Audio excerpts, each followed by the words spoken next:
तो भाई लोग, मुझे पता है तुम किसका इंतजार कर रहे हो।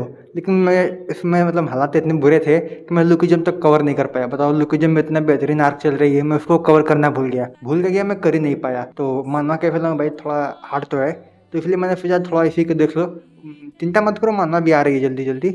मगर अभी मैं चाहता हूँ कि तुम इसी को देख लो। मैं इसको काफी समय से रिकॉर्ड कर रहा था, तो अभी इसी को देख लो। और मानवा की बात रही, मानवा भी लगभग लगभग वेडनेसडे या थर्सडे तक आ जाएगी। तो आज मैं आपको डीमन फ्लेयर की कंप्लीट कहानी बताने वाला हूँ। और इस पार्ट में मैं सिर्फ सीजन 1 की स्टोरी बताऊंगा, और अगले और भी पार्ट आएंगे जिसमें मैं अगले अगले सीजन की स्टोरी बताऊंगा। और उसके बाद अलग अलग एनिमे, मतलब पूरे समझ लो कि स्टोरी शॉर्ट में तुमको समझाने वाला हूँ। तो चलो अभी कहानी को स्टार्ट करते हैं। तो जापान के पहाड़ी इलाकों में एक लड़का रहता था जिसका नाम था तांजिरो कमाडो। वो अपनी माँ और बहनों के साथ रहता था, और उसका बाप पहले ही मर चुका था। लेकिन इतना करना पड़ेगा, मरने से पहले उसने ज़िंदगी के पूरे मजे लिए। बाप मर चुका था और परिवार वैसे भी गरीब था, तो जो तांजिरो है वो ऐसे कोयला लकड़ियाँ बेच बेच कर अपना काम चलाता था। और उसकी नाक बहुत तेज थी भाई, कुत्ते भी उसके सामने फेल हो जाएंगे। एक दिन जब वो कोयला बेच कर आ रहा था, काफ़ी रात होने की वजह से वो अपने घर नहीं गया, और बाहर ही पहाड़ी के नीचे ही एक बूढ़े आदमी के घर पे रुक गया। लेकिन जब सुबह हुई और वो अपने घर गया, तो रास्ते में उसे खून की बदबू आने लगी। वो डर के जब अपने घर पहुंचा, तो वहाँ पर उसके पैरों के नीचे से जमीन खिसक गई, क्योंकि वहाँ पर उसके पूरा का पूरा परिवार का ही खून हो चुका था। कोई भी जिंदा नहीं बचा था। और फिर उसकी बहन बची थी, जो कि बहुत ही मुश्किल से जिंदा थी। वो तुरंत अपनी बहन को लेता है और भागता है कि उसे इलाज करा सके। लेकिन रास्ते में उसकी बहन उसी पे हमला कर देती है, क्योंकि उसकी बहन बन चुकी थी डीमन। तो जिस बूढ़े आदमी ने उसको रात को रोका था, इसीलिए रोका था क्योंकि रात को डीमन घूमते हैं। और वहीं पर डीमन उसके घर पर पहुंचे और सबको मार दिया। अब उसकी बहन भी डीमन बन चुकी है। वो बहुत ही कोशिश करता है कि किसी तरह अपनी बहन को रोक ले, लेकिन तभी वहाँ पर आता है गिजू तोमियो का। अभी एक हाशिरा है। हाशिरा क्या होते हैं, जिस तरीके से डीमंस हैं उसी तरह डीमंस को मारने के लिए एक डीमन फ्लेयर कॉप बनी हुई है, एक सेना है जो कि डीमन फ्लेयर से लड़ती है। और उसमें जो हाशिरा होते हैं वो सबसे ऊपर रैंक पे आते हैं, और ये उन्हीं में से एक है। ये आते ही देखता है निजुको को और तुरंत उसे मारने की कोशिश करता है, क्योंकि भाई डीमंस जो है ह्यूमंस के लिए खतरनाक है। लेकिन तांजिरो अपनी बहन को बचाने की कोशिश करता है, और इसी में इसके बीच में हाथापाई हो जाती है। वह तो गिजू तांजिरो को नहीं मारना चाहता था, लेकिन अब वो जब उसको रोक रहा है तो उसे मारना ही पड़ेगा। लेकिन गिजू ये देखकर ऐसे हैरान हो जाता है कि उसकी बहन नेजुको, जो कि एक डीमन है, वो अपने आप को रोक रही है, अपनी भूख को दबा रही है ताकि वो तांजिरो को बचा सके। और तांजिरो को बचाने के लिए वो गिजू से लड़ जाती है। ये देखकर गिजू पूरी तरीके से हैरान हो जाए, और वो समझ जाता है कि ये जो डीमन है वो बाकी से अलग है। तो इस बार वो डिसाइड करता है कि इस बार इसको छोड़ देते हैं, और उसे भेजता है उरुकोडाई के पास। उरुकोडाई एक फार्मर अफियर रह चुके हैं, वहाँ पर ये भेजता है तांजिरो को ताकि ये ट्रेन कर सके। और वहाँ पर जाने के बाद उरुकोडाई से 2 साल तक की ट्रेनिंग देते हैं, और उस 2 साल की ट्रेनिंग में वो इसे तलवारबाजी और ब्रीदिंग टेक्निक्स और बहुत कुछ सिखाते हैं। हार्श कंडीशन में किस तरीके से सर्वाइव करना है, ये सब कुछ सीख लेता है। और उसका जो फाइनल टेस्ट होता है वो होता है इस बड़े से चट्टान को काटना, और उसे भी काट देता है। उसके बाद बारी आती है फाइनल सिलेक्शन एग्जाम की। यहाँ पर तांजिरो को एक फॉरेस्ट में भेजा है, और उसके साथ कई सारे और भी डीमन स्लेयर के मेंबर थे। यहाँ पर तांजिरो को असल में करना क्या था कि उसे 7 दिन तक सर्वाइव करना है। इस फॉरेस्ट में ऐसे ऐसे डीमन को कैद किया गया है जो कि बहुत ही पावरफुल तो नहीं है, मगर हाँ इतने पावरफुल तो है कि तुम्हें मार सकते हैं। अगर तुम यहाँ पर 7 दिन तक सर्वाइव कर लेते हो, तब तुम डीमन फ्लेयर कॉर्प को ज्वाइन कर लोगे। यहाँ पर तांजिरो फाइट करता है हैंड डीमन से। ये एक ऐसा डीमन है जो कि यहाँ पर सबसे पावरफुल है, और उसने उरुकोडाई के काफी सारे स्टूडेंट को पहले ही मार चुका है। इससे काफी टफ फाइट होती है, मगर तांजिरो किसी तरह से हरा देता है, और इसे हराने के बाद वो एग्जाम पास कर लेता है, जिसके बाद उसे मिलती है फिर खुद की निचिन फॉर्ड। ये एक ऐसी फॉर्ड है जिससे कि डीमंस को तुम मार सकते हो।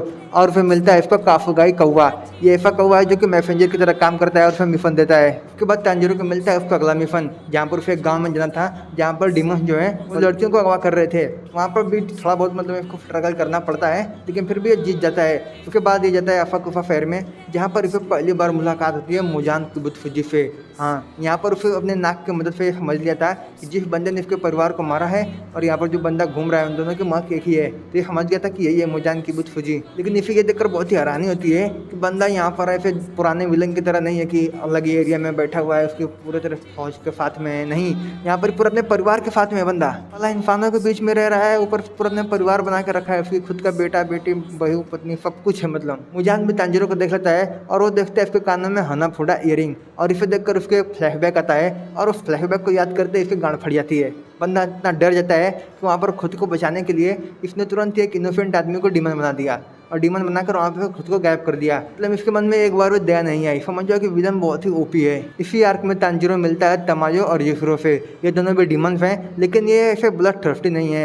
इन्हें इंसानों को नहीं खाना होता क्योंकि अपने भूख को बहुत ही थोड़े से खून में मतलब ऐसे खत्म कर लेते हैं और इस वजह से बस ये जाते हैं ब्लड बैंक पर थोड़ा बहुत खून ले लेते हैं और फिर इनका काम चल जाता है। और ऐसा नहीं कि हमेशा ऐसे थे, इन्होंने खुद के ऊपर एक्सपेरिमेंट करके ऐसा बनाया है खुद को और इसलिए तांजीरो इनसे हेल्प मांगता है और ये मान भी जाते हैं और ये तांजीरो की बहन नेजुको को हेल्प करने के लिए तैयार होते हैं और तांजीरो को बोलते हैं जितने भी डीमंस को मारोगे उन सबका ब्लड कलेक्ट कर लेना। और इसके पास एक बिल्ली होती है, मतलब ये बिल्ली जब भी जरूरत पड़ेगी, जब भी किसी डीमन को मारेगा वहाँ पर आ जाएगी और फिर उन डीमंस का खून इसी बिल्ली को देना है ताकि इन पर रिसर्च कर सके और नेजुको को ठीक कर सके। और वहाँ पर इसे मिलते हैं दो और डीमन जो कहते हैं एरो डीमन और टिमारी डीमन। जो एरो डीमन होता है वो अपनी पावर से अपनी आंखों का यूज करके चीज़ों की डायरेक्शन को चेंज कर सकता है और जो टिमारी डीमन है उसके पास है टिमारी बॉल्स जिसका यूज करके वो काफ़ी मतलब एक्सप्लोजिव अटैक करती है। इसकी जो ये टिमारी बॉल्स हैं वो बहुत ही ज़्यादा लीथल हैं। यहाँ पर दो डीमन दोनों को दोनों बहुत ही पावरफुल थे, इसलिए उन्हें हराने के लिए तांजीरो को अपनी बहन की हेल्प लेनी पड़ती है और यहाँ पर नेजुको भी बाहर निकलती है ताकि अपने भाई की हेल्प कर सके। यहाँ पर नेजुको और तांजीरो दोनों एक साथ मिलते हैं और डीमंस को हरा देते हैं। उसके बाद तांजीरो अपने अगले मिशन पर निकलता है। यहाँ पर रास्ते में उसे एक लड़का दिखता है जो कि पीलो बालों वाला था। अगर तुम्हें याद हो तो ट्रेनिंग के टाइम पर ये था और ये एक नंबर का ठरकी आदमी है। रास्ते में एक लड़की को पकड़ कर उससे शादी करने की बातें कर रहा है। बोला जो मिलकर 4-5 बच्चे पैदा करते हैं। मतलब बंदा अलग ही लेवल पे ठरकी है। तांजीरो किसी तरीके लड़की को बचा लेता है और उसके बाद ये लोग अपनी मिशन पे चल जाते हैं और रास्ते में तांजीरो को एक डीमन की महक आती है।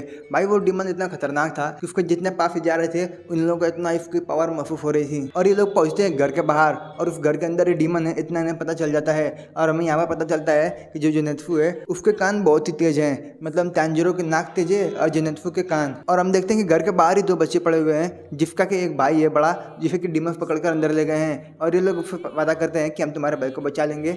और यहाँ पर तांजीरो अंदर चले जाता है। तांजीरो ने इन्हें बोला था कि ये बॉक्स अपने साथ रखो, ये बॉक्स मुझे अपने जान से भी ज़्यादा प्यारा है और अगर तुम्हें कहीं मुसीबत आए तो इस बॉक्स को खोल देना, ये बॉक्स तुम्हारी हेल्प करेगा। और उसने इन्हें डायरेक्टली नहीं बताया कि इसके अंदर मैंने एक डीमन रखा है। ऑफकोर्स फिर डर जाएंगे। जैसे तांजीरो अंदर जाता है उसे दिखता है डीमन। भाई ये डीमन ऐसा था कि इसके पास एक डमरू टाइप कुछ था इसके शरीर पे और जैसे उसको बजा रहा है रूम रोटेट हो रहे हैं, चेंज हो रहे हैं, सब कुछ हो रहा है। ऐसा लग रहा है कि ग्रेविटी काम ही नहीं कर रही वहाँ पे और इस वजह से इससे फाइट करना बहुत ही मुश्किल हो रहा था।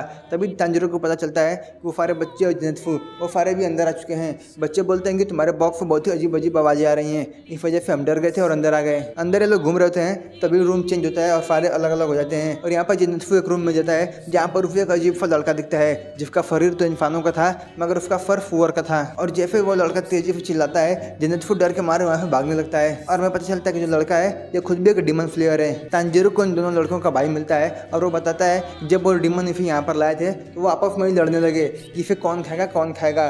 और ऐसा वो इसलिए कर रहे थे कि इसका जो खून है वो मारिच टाइप का है। मतलब मारिच एक स्पेशल ब्लड टाइप है जो कि मतलब इतना पावरफुल ब्लड है कि एक इंसान को खाओ तो मतलब तुमने 100 इंसानों को खाया है। खैर ये बताता है कि उनकी लड़ाई में उसका एक डमरू टूट के गिर गया था और इसी का यूज करके अभी तक बचा है। जब भी कोई डीमन इसके पास में आता है तो ये इस डमरू को बजा देता है और इसको बजने से ही रूम चेंज होते हैं और ये अभी तक जिंदा बचा हुआ है। यहाँ पर हम देखते हैं कि एक तरफ जेनेत्सु पड़ा हुआ है जो कि डर के मारे बेहोश हो चुका है और वहाँ पर एक डीमन आ जाता है। डीमन इसे खाना ही वाला होता है लेकिन तभी हम जेनेत्सु की एक अलग पर्सनैलिटी देखते हैं। देखो जेनेत्सु बहुत ही डरपोक है और एक नंबर का ठरकी इंसान है, मानना पड़ेगा। लेकिन जैसे ही वो होता है उसकी एक अलग ही पर्सनैलिटी बाहर निकल के आती है।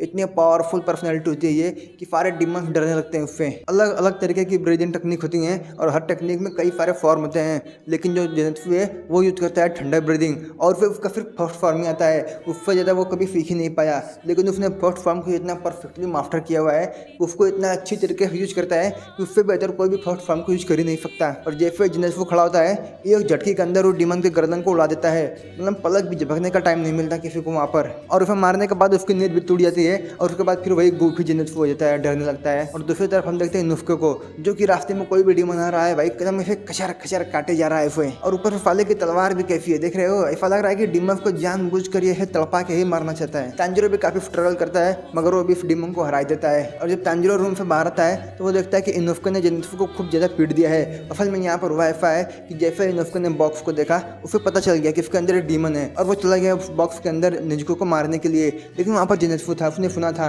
तांजीरो को ये बहुत ही पसंद है बॉक्स। उसने कहा था कि मुझे अपने जान से भी ज़्यादा कफन दे, और इसलिए उसने बॉक्स को बचाने के लिए पूरी कोशिश कर दी। हालांकि जेनेत्सु को भी पता था कि उसके अंदर एक डीमन ही है, मगर उसने तांजीरो के ऊपर अपना भरोसा दिखाया। भाई कोई वजह तो होगी जरूर, लेकिन इनोसुके को सामने वो टिक ही नहीं सकता। जब तक फोन नहीं रहा है तब तक तो नहीं, और इस वजह से इनोसुके उसको बहुत ही ज्यादा पीटता है, पूरा खूनम खून कर देता है। और जब तांजीरो ये देखता है तो भाई उसे बहुत ही ज्यादा गुस्सा आता है कि पहले तो तुमने उसके बहन पर अटैक किया, दूसरे जो उसे प्रोटेक्ट कर रहा है उसका तुमने ये हालत कर दिया। तांजीरो पूरे गुस्से में एक बहुत ही तगड़ा पंच मारता है इनोसुके के पेट में, जिससे कि उसकी रिब टूट जाती हैं। सबको लगा था कि खेल यहीं पर खत्म, लेकिन इनोसुके तुरंत ही खड़ा होता है। ऑक्सीजन टूट जाने के बाद भी वो इस तरीके से लड़ रहा था कि सारे लोग हैरान थे। प्लस वो इंसानों की तरह लड़ भी नहीं रहा था, उसके शरीर की मूवमेंट ऐसी थी कि उसे प्रेडिक्ट करना काफी मुश्किल हो रहा था। तांजीरो को ऐसा लग रहा था जैसे वो किसी जंगली सुअर से लड़ाई कर रहा हो, लेकिन तांजीरो किसी तरीके से मैनेज करता है और उसके हेड पे अपना हेड बहुत तेजी से टकराता है, और इतनी जोर की टक्कर मारता है कि उसका मास्क गिर जाता है। और हमें देखने को मिलता है इनोसुके का सुंदर चेहरा। भाई उसका चेहरा इतना ज्यादा सुंदर था कि एक बार को जेनेत्सु भी धोखा खा जाता है, उसको लगता है कि कोई लड़की है, बट वो लोग मैनेज कर लेते हैं इनोसुके को बेहोश करने में। और जैसे इनोसुके बेहोश होता है, जब उसकी आँख खुलती है तो वो देखता है कि ये सारे लोग मरे हुए लोगों को दफना रहे हैं, और धीरे धीरे यहाँ पर इन दोनों की दोस्ती होने लगती है। और ये उसके बाद लोग जाते हैं अपने अगले मिशन पे। फिर कहानी बढ़ती है माउंट नाटागोमा की ओर, जहाँ पर एक अजीब सी स्पाइडर फैमिली रहती है। मतलब जो ये स्पाइडर वो डीमन नहीं थे, इनका लीडर था रुई, और उसका ये मानना था कि जो परिवार होता है वो ऐसे डर और ज़बरदस्ती के रिश्ते से ही बना होता है। अब देखो ये डीमन काफ़ी पावरफुल था, और ये लोअर मून 5 था। मतलब जो पूरे डीमंस हैं उसमें से 12 सबसे पावरफुल डीमंस हैं जिनको कि मुजान ने रैंकिंग दी है। उनमें से 6 अपर मून है और 6 लोअर मून। जो लोअर मून है उसमें से नंबर 5 था। स्पाइडर माउंटेन पर फाइट स्टार्ट हुई है, जहाँ पर जो जेनेत्सु है वो एक ऐसे स्पाइडर से फाइट कर रहा था जो बंदा अपने मतलब पास काफ़ी पॉइजन रखता था, और जिसको भी वो काटता है वो धीरे धीरे ऐसे मकड़ी बन जाएगा, स्पाइडर बन जाएगा। इनोसुके बैटल करता है रुई के बाप से, मतलब अलग ही लेवल बंदा चल रहा है, पूरा धुएं की तरह फाड़ रहा है बंदों को। और तांजीरो फाइट करता है रुई से, लेकिन जो रुई एक काफ़ी टफ बंदा है भाई, काफ़ी पावरफुल है। यहाँ पर खुद नेजुको भी बाहर आ जाती है ताकि वो अपने भाई की हेल्प कर सके, मगर ये दोनों मिलकर भी कुछ खास उखाड़ नहीं पा रहे होते हैं। लेकिन यहीं पर तांजीरो अपने पिता की टेक्निक को याद करता है। टेक्निक नहीं बोल सकते उसे, मतलब एक तरीके से वो डांस ही कर रहे थे, मगर वो टेक्निक ही थी असल में, और उसका नाम था हिनोकामी कागुरा। यहाँ पर पहली बार तांजीरो एक झलक दिखाता है फन ब्रीडिंग स्टाइल का, और उसे पता भी नहीं कि वो फन ब्रीडिंग परफॉर्म कर रहा है। वो सीधे हिनोकामी कागुरा का यूज करता है, जिससे बैटल थोड़ी इंटरेस्टिंग बनती है। लेकिन आखिर में रुई को मारने के लिए आना पड़ता है गियो को। यस, यहाँ पर गियो आ चुका है, और उसके साथ एक और अफिरा आई है जो कि है in fact Hashira. And believe me she is a baddie. मतलब डीमन फ्लेयर वालों ने इसे क्या ही बेकार से कपड़े दिए हैं भाई।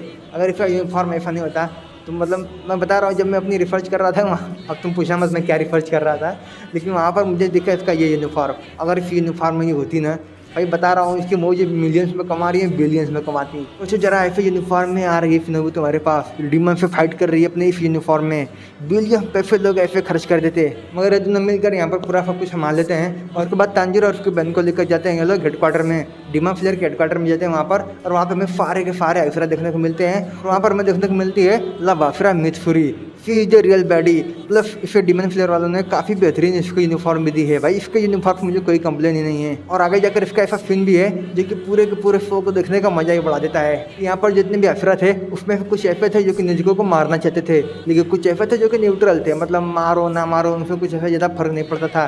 लेकिन जो इनका लीडर था वो था कागाया उबियाफाकी, उसने बोला कि नहीं हम इन्हें नहीं मारेंगे। ऊपर से गियू और उरोकोडाई, इन दोनों बंदों ने नेजुको की पूरी जिम्मेदारी ली है, अगर कुछ होता है तो ये दोनों जिम्मेदार होंगे। लेकिन यहाँ पर आता है विंड अफिरा। भाई इस बंदे को तुम जान जाओ कि ये इतना खतरनाक बंदा है ना।